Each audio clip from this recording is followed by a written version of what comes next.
we have the crisis of pollution and biodiversity loss. Those hit the worst by the climate crisis or the pollution crisis or the crisis of biodiversity loss are children and women. So we're raising children in an extremely unhealthy environment and we're impairing their organ function. I think the plastics treaty is so important. Yeah. Big companies that are controlling large chunks of global economy and have a place in practically every household have to seriously re-examine their conscience. These actions and these choices will be called out as human crime. Hello and a warm welcome to a very special podcast on She Diaries, brought to you by SheatWork, a one-stop knowledge hub for women entrepreneurship and entrepreneurs in association with BRICS CCI WE, the women's empowerment vertical of the BRICS Chamber of Commerce and Industry. I'm your host, Gaurav Chaudhary. In this series, we have some exemplary guests, each one an icon in their field of work, each one an outstanding change maker. Join me in this podcast as we learn to break barriers, negate notions, and strive to steadily create a more equitable, gender-equal society for all. I have with me Ms. Dia Mirza, actor, producer, eco-investor, UNEP Goodwill Ambassador, and UN Secretary General's advocate for sustainable development goals, among her long list of accomplishments and the roles that she plays. Welcome to the show, Dia. Delighted to have you. Thank you so much for having me, Gaurav. Dia, first of all, let's start off with a very fundamental question, which has reached our homes, and we cannot continue to remain in a state of denial, which is climate crisis. What is it that we now need to do? Something that we should have done probably 10 years ago, we haven't done. But what is something that we need to start doing right now? Gaurav, I grew up in the 80s. And the first very prominent alarm bells for the climate crisis had begun to ring in 1981. I recently found out that there was a scientist who even spoke of it in 1940. But, you know, all the evidence and all the science that was so glaring and was really kind of appealing to the human conscience about the need to change the way we were, producing, manufacturing, living, consuming, etc., went unheard. Yeah. And what we have now upon us is not just the crisis of climate, but we have the crisis of pollution and biodiversity loss, which is, defined as the triple planetary crisis. And the profound impact of that, especially in the southern hemisphere of the planet, is evident. It's not something that can be ignored anymore. Right. Whether it is pollution and the fact that, there's such a glaring increase in cases of COPD, cancer, just lungs being impacted and impaired from a very nascent age, in fact, right from the womb. So these are the immediate impacts of the crisis. And then, of course, the climate crisis, whether it's droughts or flood or heat waves, we're all feeling it. And we're feeling the whole onslaught of it. Of course, for those who have privilege may not be feeling it with the harshness with lesser privilege. Right. But it's not something that can escape any human being, especially those in the global south. Right? Our country is one of the most affected countries on the planet. Now, the question is, what can we do about it? I think it starts with something very basic. It starts with love. Yeah. And this is not a philosophical answer. I think it's a very simple answer for a very complex issue. But I say this because I think even research indicates the fact that every single climate action that has taken place or continues to take place in our world has happened because it is rooted in love. Right. Love for those you care about, love for your family, and love for this only home planet we have. Right. And the basic understanding that without a stable, healthy planet and without a healthy environment, we can't hope for health or well-being or any kind of, everything that we hope for as human beings. Absolutely. It's very important that you mentioned about COPD and lung diseases, etc., because we are right here in the heart of Delhi. which for months actually goes through a serious toxic air crisis for a variety of reasons. Most of India is going through that, Gaurav. That's and right. in One of the causes for that is also, and it's a paradox of sorts, is that we are also a very fast-growing economy. Now, the demands of a growing economy is sometimes is in contradiction with the needs of climate action. How do we balance both?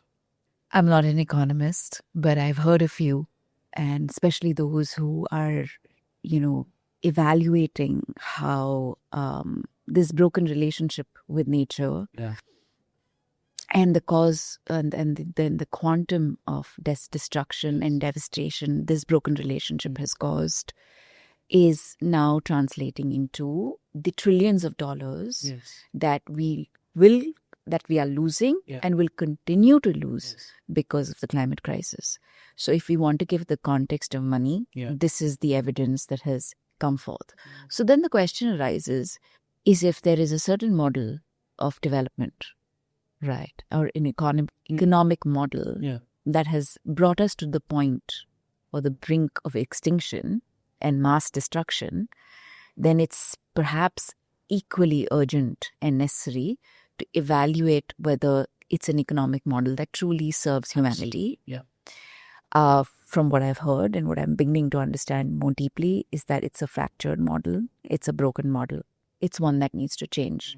So our idea of development has to change. Our understanding of what economic growth truly should mean has to change. Absolutely. So the very definition of growth has to be, I think, contextualized. And we need to perhaps look back at the wisdom of our ancestors who understood quite well, and especially I'm talking about India here, because we were a flourishing nation until we were colonized. And now we're dealing with the impacts of, colonization of our planet. Absolutely. Right? So if we want to truly reduce the gaps, we want to truly make a difference, we need to perhaps examine principles like GEP. Yes, of course. That Dr. Anil Joshi has been advocating for. Gross environmental produce. So always keep environment, health and protection at the center of all policy, at the center of all development projects, and take reference, take guidance, and take wisdom from nature, because the infrastructure that nature has built for us is far more powerful and far more yielding than any of the infrastructures we claim to build for ourselves. Absolutely. It's very well said. I'm glad that you brought up the point of GEP. Perhaps it is about time to let go of our fixation with GDP as a marker of development and only conventional, traditional markers of development. And because these are also markers of development that are causing severe mental health crisis. They're turning the human species into a machine that is not living and feeling and barely has any time to do anything of quality or substance in their lives. And if we truly believe that the human potential is limitless and it exists to, grow and achieve its full potential, then it can't be beaten into a system that creates ill health, monotony, and fatigue. Right. I think we owe it to our children. And that is something that we need to take everything in our hands as almost on a mission mode, because we have to be participative. To be fair to the governments across the world can only do as much unless we participate. As citizens, we participate. And, there's a quote that is often attributed to Muhammad Ali, who said that if you change the perspective, when you see a deer crossing the road, instead of thinking that the deer has crossed the road, perhaps we should think that the road is actually crossing the forest. And if you change the perspective, probably a development model will change. That brings me to a question. One of the worst sufferers of climate action or the pitfalls of environment that have come across and hit the world now are children. And for no fault of theirs, it's for someone else that they are suffering this toxic air. You are involved in a variety of work trying to help children in various ways. Tell me a little bit more about it. Now, how do you think we can actually make children as we can protect their health and what needs to be done by us? So you're absolutely right, Gaurav. I think those hit the worst by the climate crisis or the pollution crisis or the crisis of biodiversity loss are children and women. And I include women in this because they are also on the front lines and they do get impacted the most. So when it comes to water scarcity, women are the ones who end up walking miles, trying to, bring water back to their homes and their families. And as primary caregivers as well, they're impacted the most. Children, of course, should never have to grow up in an unhealthy environment of any kind, whether it is war or it is environmental, poor environmental health. And because an adult's organs are developed, right? And we've had the advantage of growing up in a time when the environment was healthier. And The air was crisper. We would open windows because we wanted to get fresh air. Right. The concept of fresh air in most urban centers across the world, especially in India, doesn't exist anymore. So we're raising children in an extremely unhealthy environment, and we're impairing their organ function. We're impairing their mental growth. We are creating all kinds of disabilities for them, and it's terrifying what we're doing to them. We don't even have enough data to prove how bad this is for them, but there is growing evidence of the severity of the issue. And we have numbers. We have enough and more numbers about the growing cases of cancer and heart disease and stroke, etc. I think as a mother, what really kind of makes me feel most helpless about is the disconnection between institutions and the gap between policies. I think what may really help us is if institutions could start coordinating with each other a little more, and if at something as basic as a ward level. So right now I'm in Mumbai and I have an air quality monitor at home. And on days when, the AQI level or the reading of the city is at 181 or 167 or 170, the AQI reading monitor at my home is over 240. Right? And that's happening because in a very small area, there are over 2,000 buildings under redevelopment. And that contributes to a lot of pollution. Right. Recently, the municipality of Mumbai told me that 8,000 metric tons of debris was being produced in a day. Right. Construction waste. Yes. Now, again, here is a city that is going into huge infrastructure projects. There's a lot of growth. Buildings are being constructed. Old buildings are being redeveloped. The problem is and arises from multiple things. One is that there's no coordination between the air pollution or the pollution control board and the municipalities, where they kind of tell each other, okay, we can't be giving these many projects permission all at once to build because it's going to create a toxic chamber. Absolutely. And I'm just giving you a very basic, immediate example of the gaps that we're dealing with.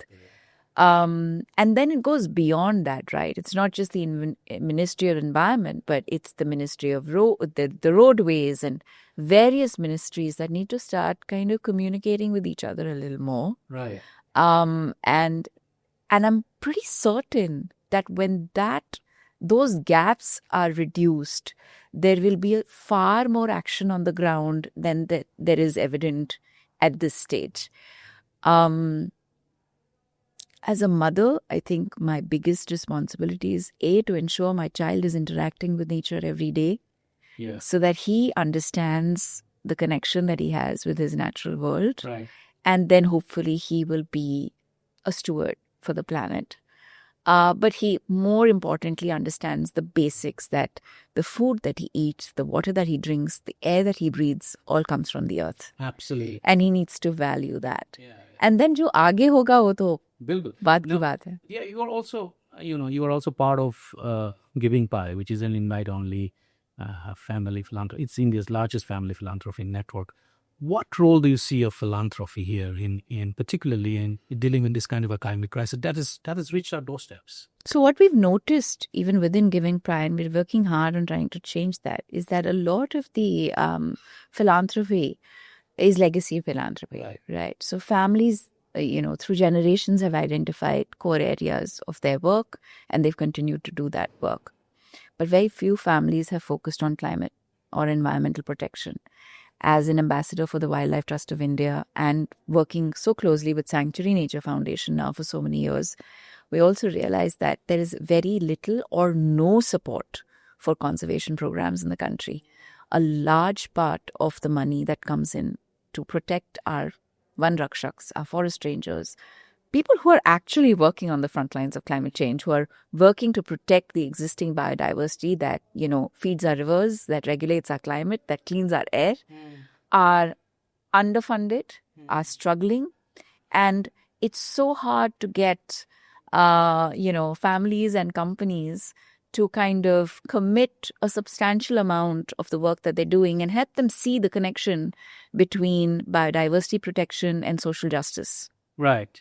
Absolutely. And finally, Dia, you have been a champion of the Sustainable Development Goals, and you have been also a very vocal champion of green entrepreneurship, both as an investor as well as also an entrepreneur. And you support sustainable businesses like Green Indigo, Shumi, Biko, Alter.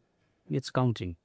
What is it something that you want to tell the bigger industrialists, so far as green entrepreneurship is concerned? Because green entrepreneurship, to become scalable and also sustainable in the business sense, needs a lot of funds.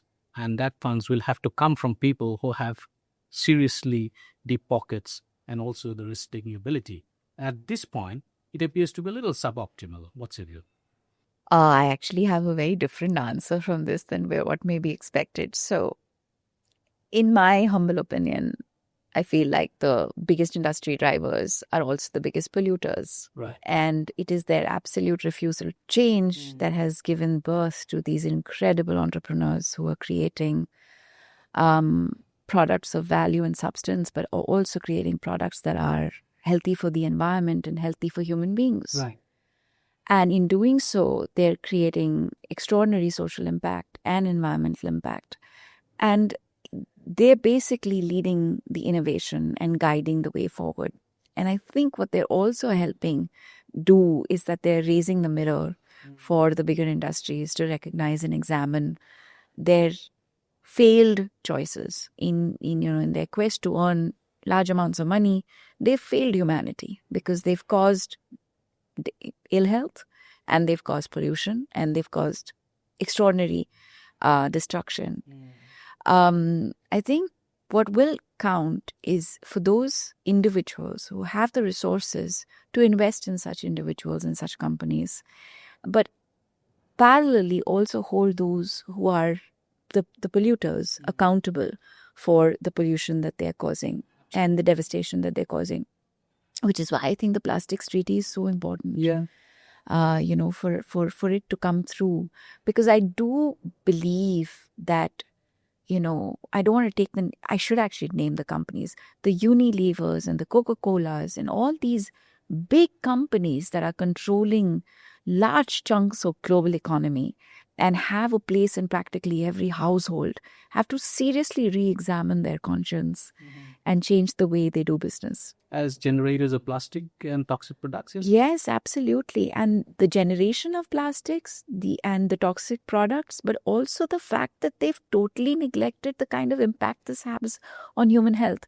I'll give you an example. Alter is a diaper brand that I've invested in. It was born out of a parent's absolute, shock at discovering that over 7,000 chemicals are laden in regular diapers. And it's the same for sanitary napkins. So if you're using something as basic as a diaper or a sanitary napkin with the hope that this is going to, of course, be convenient, but alongside that, protect you. Right. Serve you with, personal hygiene, and therefore should be healthy for you, it can't be laden with 7,000 chemicals and have plastics in it that are again causing all kinds of, human health and environmental issues, because as of recently, we've discovered practically every human being on the planet is ingesting up to 1 credit card worth of plastic a week. Do you think these large organizations are in many ways shirking the responsibility towards climate action? No, they're not just shirking. I think shirking is a very light word to use. I feel that this is, at some point in human history, these actions and these choices will be called out as human crime. It's criminal what they're doing. So in the quest for profit maximization, I think they have completely abandoned the responsibility towards sustainability. I think it's about time for them to also change the B2C model and call it business to climate rather than only business to consumer. Oh, I couldn't agree more with you, Gaurav. Absolutely. Thank you so much, Dia, for sharing your deep insights and perspective and taking the time out and dropping by to have this conversation with us. Pleasure was mine. Thank you. That's it from us for this episode.